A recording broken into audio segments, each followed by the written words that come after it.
오늘 말씀의 제목은 열매로 나무를 안다라는 제목으로 우리 함께 말씀을 나누도록 하겠습니다.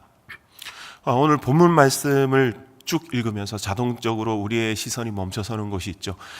우리가 어린 시절부터 교회를 다니신 분들은 아마 아시겠지만 우리가 죄에 대한 관심이 많지 않습니까?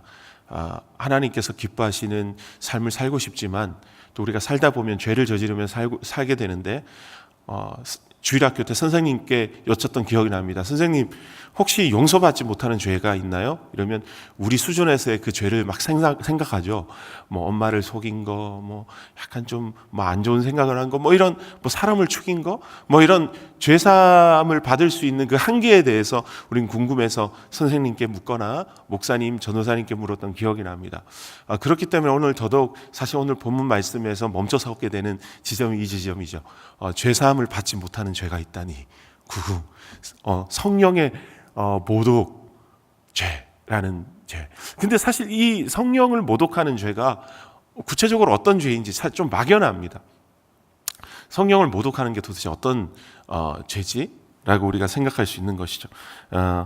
오늘 전체 말씀의 본문의 전체의 맥락을 살피면서 어떤 의미에서 예수님은 바리새인들에게 지금 성령에 모독하는 죄에 대해서 말씀하셨고 도대체 이것은 우리에게 어떤 교훈을 주는지 오늘 본문 안에서 전체적인 맥락 속에서 한번 살펴보려고 합니다.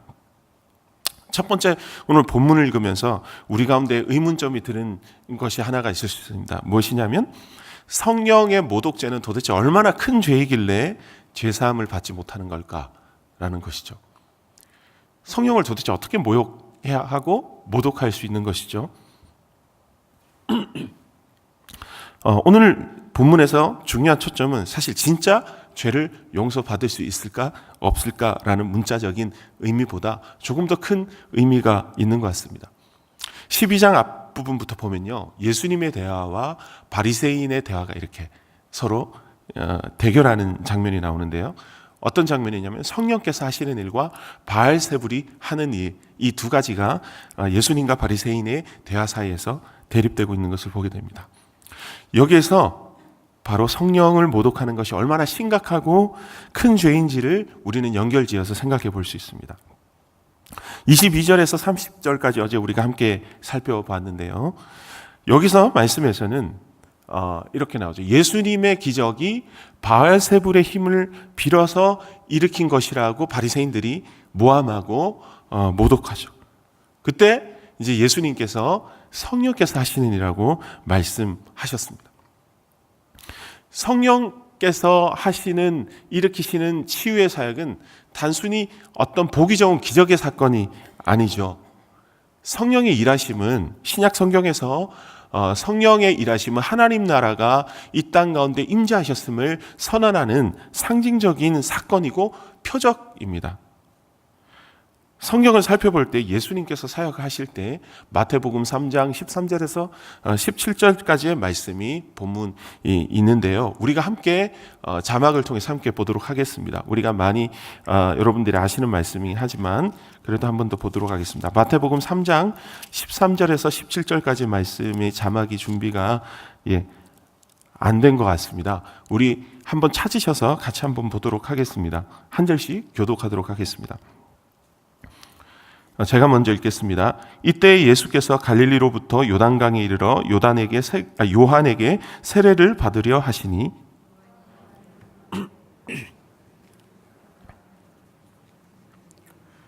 예수께서 대답하여 이르시되 이제 허락하라. 우리가 이와 같이 하여 모든 일을 이루는 것이 합당하니라 하시니 이에 요한이 허락하는지라.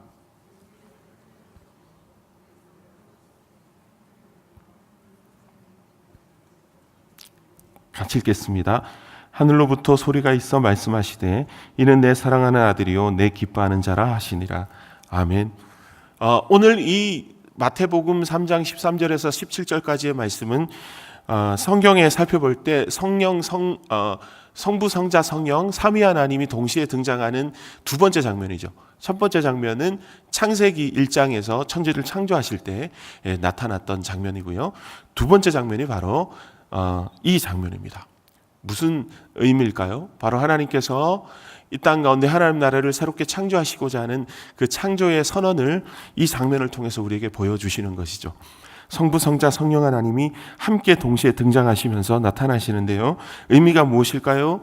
예수님께서는 성부 하나님의 뜻을 받들어서 이 땅 가운데 오셔서 십자가의 구원의 사건을 완수하시기 위해서 오신 것이죠. 그것이 성령 하나님의 임재하심으로 인해서 온 천하에 인정되고 공포되는 하나의 공식적인 의식이 바로 예수님의 세례식이었다는 것이에요. 그때 성령님께서 예수님 위에 비둘기처럼 임재하시는 거죠. 성령님은 예수님의 십자가의 구속의 사건이 하나님 나라의 건설로 이어지도록 일하시는 주체자가 되시는 거예요. 우리는 단순히 홀로 구원받지 않죠. 나 혼자 구원받는 것이 아니라 예수님의 십자가 구원의 사건으로 인해서 우리가 하나님 나라의 일원으로 초대받는 것이죠. 그래서 우리는 그 일원이 되고 그 안에 소속이 되므로 우리는 구원의 역사 안에 들어가는 것이죠. 구원의 선물은 바로 우리가 이렇게 사실 공동체적으로 이해해야 하는 것입니다. 이 일의 실제 진행자가 바로 성령 하나님이시라는 거예요. 사도행전에서 하나님 나라가 세워져 갈 때 그 일의 총주관자이자 집행자는 바로 성령님이셨어요. 여러분, 그렇다면 이 일을 바알세불의 일로 모함하는 것은 어떤 의미이죠? 하나님 나라의 건설의 일을 사단의 왕국의 일로 모함하는 것이에요. 얼마나 큰 모독이고 얼마나 큰 모함입니까? 바로 죄사함을 받지 못한다라는 표현 안에 담겨진 이 성령을 모독하는 죄의 크기는 무엇이냐면 하나님 나라의 일을 부인하고 사단의 왕국의 일을 이야기한다라는 거대한 사실은 이적 행위라는 것을 오늘 말씀 통해서 우리는 맥락 속에서 알 수 있다는 것입니다. 바로 하나님의 나라의 일을 바알세불의 사단의 왕국의 일로 모함하는 바리새인들의 발상은 율법을 빙자해서 자신들의 왕국을 세우려고 하는 사단적 가치이자 발상이라는 것이죠. 성령이 하시는 일을 부정하고 조롱하면 십자가 구원의 사건도 조롱하는 것입니다. 그렇다면 당연히 성령의 역사를 조롱하는 것은 십자가의 구원을 받아들이지 않는 자이고 십자가의 제사함을 절대로 수용할 수 없는 사람이 되는 것이죠. 그렇기 때문에 십자가의 제사함은 그들에게 있을 수 없는 사건이 되는 것이죠. 그렇다면 왜, 두 번째로 우리가 질문을 던질 것은 왜 그토록 바리새인들은 율법에 대해서 철저하게 오해하고 악용하게 되었을까요? 그것에 대한 실마리를 우리는 다음 구절에서 찾아볼 수 있습니다. 33절, 34절에 보면 어떤 얘기가 나오죠? 예수님께서는 성령의 모독죄에 대한 언급 이후에 바로 나무와 열매에 관한 비유를 꺼내십니다. 그리고 그 이후로 35절 이후로 보면은 바리새인들의 말이 바로 악한 마음에서부터 나왔던 거예요. 말과 마음의 관계에 대한 이야기를 다시 끄집어내시고 심판을 받을 것이라고 말씀하십니다. 사실 오늘 이 세 가지 이야기를 한 묶음으로 우리는 봐야 하는 것이죠. 성령을 모독하는 것, 바리새인들이 어떻게 성령을 모독하게 되었는지, 그리고 나무와 열매의 관계는 무엇이었는지, 그리고 말과 마음의 관계는 무엇이었는지, 라는 이 세 가지 큰 그림은 사실 하나의 묶음으로 우리는 바라볼 수 있다는 것이죠. 바리새인들은 자신들이 성경과 율법이 철저히 하나님 말씀으로 믿었어요. 그런데 사실 예수님을 전혀 알아차리지 못했죠. 굉장한 아이러니 아닙니까? 그들은 누구보다도 하나님 말씀을 잘하는 사람이었는데 사실 말씀 그 자체이신 예수 그리스도를 전혀 몰랐다는 거예요. 이 장면은 우리에게 정말 많은 것들을 상징하게 하는 것이죠. 그들이 그토록 알기 원했고 그토록 찾기 원했던 하나님 말씀의 진의, 그 자체이신 예수 그리스도가 그들 앞에 나타나서 그 말씀을 온 전인격적으로 전파하고 선포하고 해석하고 보여주고 있는데 그들은 그 말씀을 전혀 이해하고 깨닫지 못했다는 거예요. 도대체 무엇이 문제일까요? 오늘 말씀에서는 그 이유에 대해서 이렇게 얘기하는 거죠. 그들의 마음이 하나님 말씀과 전혀 연결되지 않았기 때문이라고 얘기하는 거죠. 말의 뿌리는 마음이라는 거예요. 이것은 성경에서 계속해서 말씀하고 있는 거예요. 잠언에서도 계속 얘기하지 않습니까? 말의 뿌리는 마음입니다. 그래서 끊임없이 말에 대한 지혜에 대해서 잠언은 이야기하죠. 말은 단순히 우리의 삶을 살아내기 위한 어떤 마음에 없는 임기응변의 어떤 장식품이 아니라는 거예요. 우리가 쏟아내는 말들은 모두 다 마음에서부터 나오는 말이라는 거예요. 그게 부지불식간에 나오는 말이라도 그것은 우리가 마음에 없는 말이 아니라 사실 다 마음에 결국은 있었던 말이라는 것을 성경은 늘 말을 하는 거죠.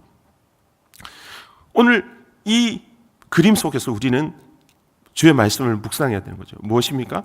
말이 마음의 뿌리와 연결되지 않으면 그 말은 생명력이 없는 말이라는 거예요. 그 말은 언제든지 우리가 이용할 수 있고 변질될 수 있는 말이라는 거예요.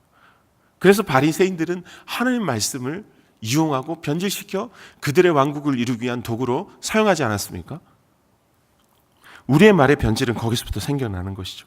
바리새인들이 성경과 율법에 있는 온갖 선한 언어들을 다 사용하고 논리적으로 이용한다 할지라도 그것이 그들의 선한 마음 안에 뿌리 내리지 않으면 사람을 죽이는 말이 되는 것이죠. 생명을 살리는 말이 아니라 죽이는 말이 되는 거죠. 그들의 마음은 철저하게 하나님 말씀과 끊어진 상태라는 거죠. 바리새인들은 듣기 좋은 말로만 자신들의 악한 마음을 치장하고 감추려고 했어요. 그러면 사실 우리를 선한 마음으로 또 바꿀 수 있는 것이 필요하지 않겠습니까?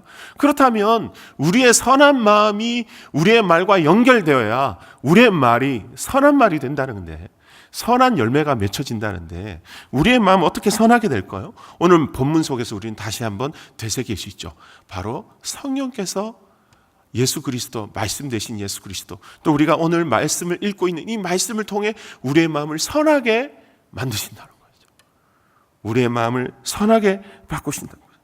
그 선하게 바꾸시는 우리의 마음을 통해 우리의 말이, 우리의 복음이, 우리의 메시지가 우리의 삶 가운데 선포될 때 우리 속에 하나님의 나라가 이루어진다는 것이죠. 우리가 아무리 성경을 읽고 아무리 말씀을 깊이 묵상한다 할지라도 우리의 마음 안에 성령이 일하시지 않으시고 우리의 말이 우리의 마음에 연결되지 않을 때 우리의 말은 누군가를 죽이는 말이 되고 우리의 마음과 상관없는 말이 되고, 아니 우리의 악한 마음을 낳는 말이 되고 우리의 삶 속에 하나님 나라를 낳는 것이 아니라 사단의 왕국을 만들어내는 비극을 만들어낸다는 것이죠. 이런 큰 틀에서 보면 오늘 말씀의 제목인 33절에 나오는 말씀, 열매로 나무를 안다라는 말은요, 단순히 우리가 선행을 해야 하나님의 백성이 될 수 있다는 말이 아니라는 거예요. 우리는 이 말씀을 처음에 단편적으로 이 조각만 떼서 보면 그렇게 생각한다는 거예요.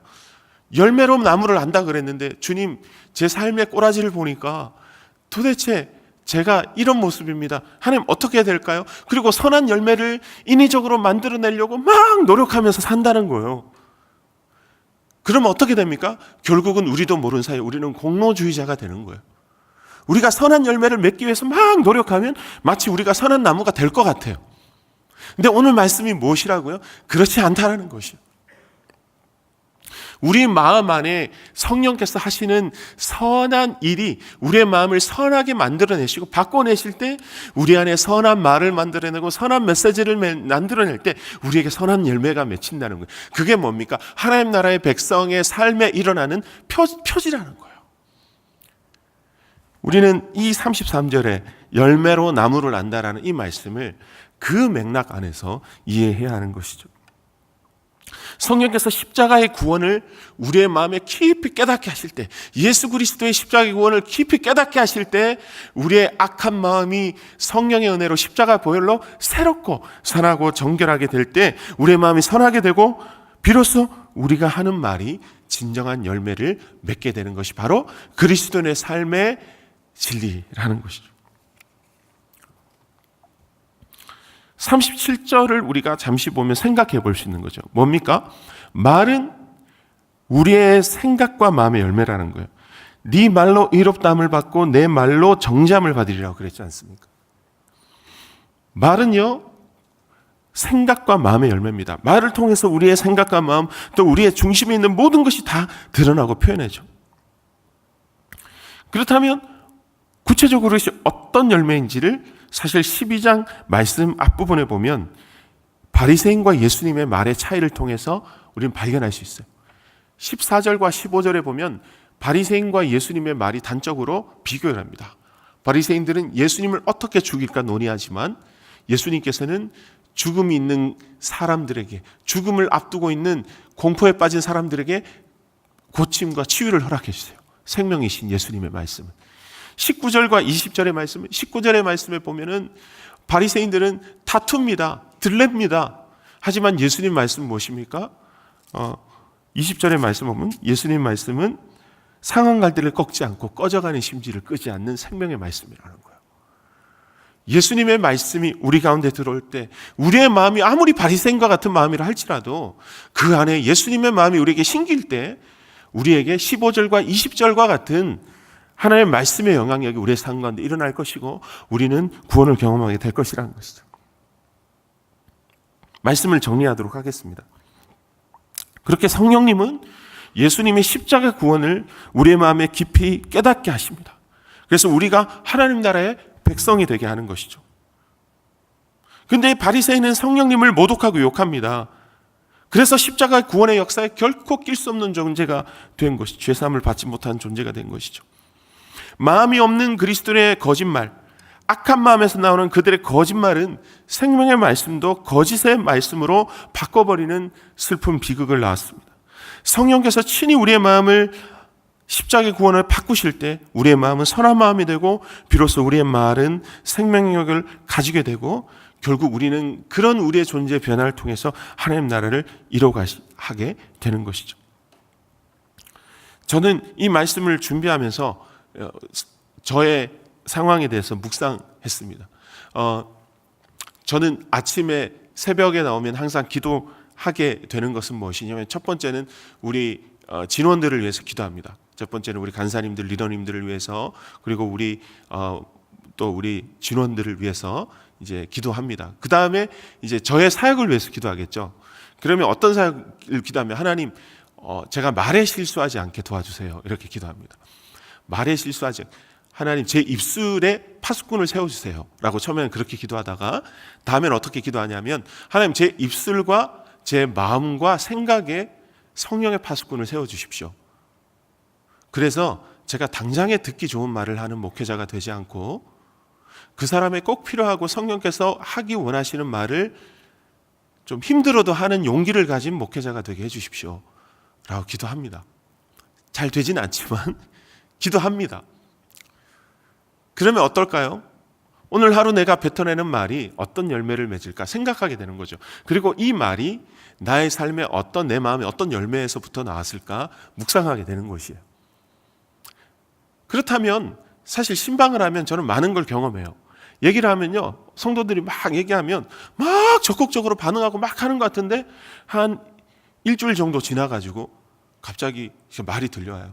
목사님 때문에 상처받았다. 막 이런 얘기를 이제. 무엇입니까? 말은 당장에 내 귀에 잘 감기고 잘 들려오는 어떤 그런 선한 말을 하고 싶은 욕구가 있어요. 우리 안에. 여러분 그렇지 않습니까? 사람에게 듣기 좋고 나의 존재를 잘 치장할 수 있는 말로 나를 어필하고 싶은 마음이 우리에게 있는 것이죠. 바리새인도 그랬을 거예요. 바리새인도 그랬을 겁니다. 근데 사실 말은 그렇게 일하는 게 아니라는 거예요. 말은 그런 식으로 일하지 않습니다. 사람의 마음에 계속 맴돕니다. 그리고 그 말은 그 사람의 진심을 담고 그 사람의 마음 안에서 그 사람의 진심을 알아차리게 하는 묘한 능력이 있어요. 그래서 그 말은 상대의 마음에 그렇게 다르게 가는 거죠. 그래서 당장에 듣기 어려워도 시간이 좀 지나면 그 사람의 말에 진심이 그 사람의 말에 뿌리 내리면서 그 사람과의 관계가 궁극적으로 회복이 돼요. 하지만 처음에 좋은 말을 하나를 하기 위해서 끄집어내서 사실 내 마음과 다른 말을 자꾸 하기 시작하면 자꾸 가다 보면 그 관계 안에서나 자꾸 쓴뿌리가 생기고 그 안에서 상처가 생겨나기 시작하는 거죠. 그렇다고 해서 여러분들이 막 독서를 막 쏟아붓고 막 있는 그대로 다 막 사토라레 아세요, 여러분? 일본 영화. 마음에 있는 모든 말을 다 쏟아내는 얘기가 아닙니다. 우리 안에 그런 마음이 필요하다는 거예요. 우리 안에 그런 기도가 필요하다는 거예요. 그것은 어떻게 할 수 있는 것이요? 성령님이 하게 하시는 거예요. 우리는 하나님 나라의 백성이지 않습니까?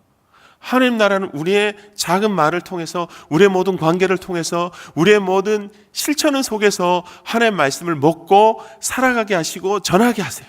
하나님의 말씀 전하게 하십니다. 그러면 그 일을 누가 하는 겁니까? 성령님이 하시는 겁니다. 그럼 우리는 성령님께 도움을 구해야 합니다. 우리의 마음을 지키시도록 구해야 하고 우리의 말 가운데 역사하시기를 구해야 합니다. 그렇게 오늘 하루의 삶이 하나님 앞에 선한 열매를 맺는 삶이 되기 원합니다. 푸볼리리우스 시루스라는 사람이 이런 말을 했습니다. 말은 영혼의 거울이다. 인간은 자신이 말하는 그대로다. 라고 말을 했어요. 여러분, 혹시나 여러분들의 진심이 들키더라도 당황하지 않았으면 좋겠습니다. 여러분들이 어떤 말을 하고 여러분들이 쏟아내다가 이건 내 진심이 아니었어 라는 게 아니라요. 우리의 진심이었어요. 우리가 정직하게 직면하기를 원한다는 거예요. 그러면 하나님이 말을 통해서 무엇을 보여주시죠? 우리의 진심을 보여주시고 우리의 마음의 상태를 보여주시는 거예요. 그럼 우리는 그걸 가지고 하나님 앞에 정직히 기도하고 성령께서 오히려 그 일을 통하여서 우리의 마음을 선하게 바꾸시는 계기가 되는 거예요.